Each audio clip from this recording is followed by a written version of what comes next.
a long video, and you'll be like, oh my God. Look at your watch, it's not working.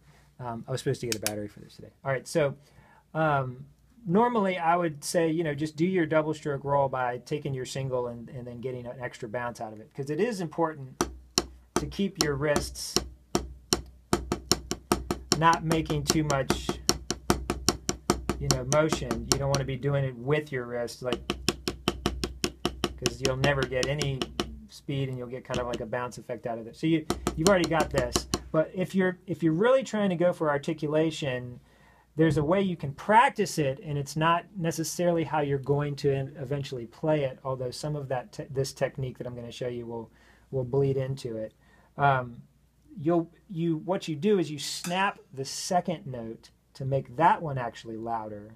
And it comes from a motion of this, where you're still holding with your fingers, this is your fulcrum, but these three fingers that are normally curled around are actually extending and letting the stick come down, and then you snap it back. And your thumb kind of does a little bit different too. It does this like up and down thing.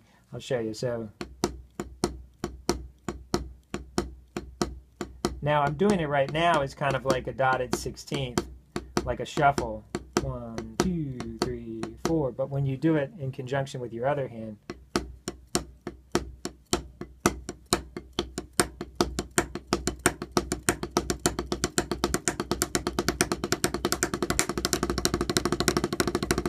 now, I haven't done that for a while, so it kind of sounds sloppy when I try to get faster, but that is one technique I know that will help articulate the second note and have it not be like that, where you got kind of like a buzz.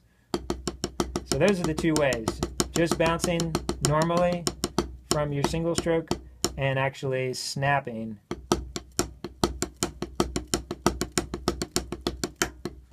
And that's what it looks like.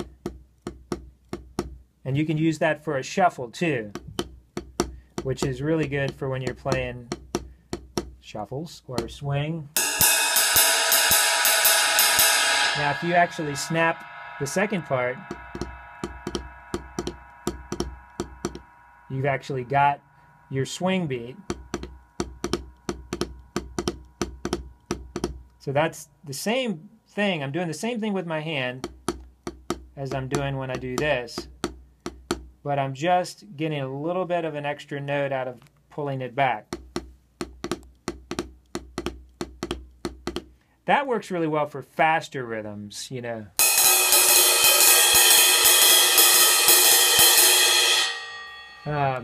So anyway, there's all that stuff. We can talk about swing rhythms a little bit more later.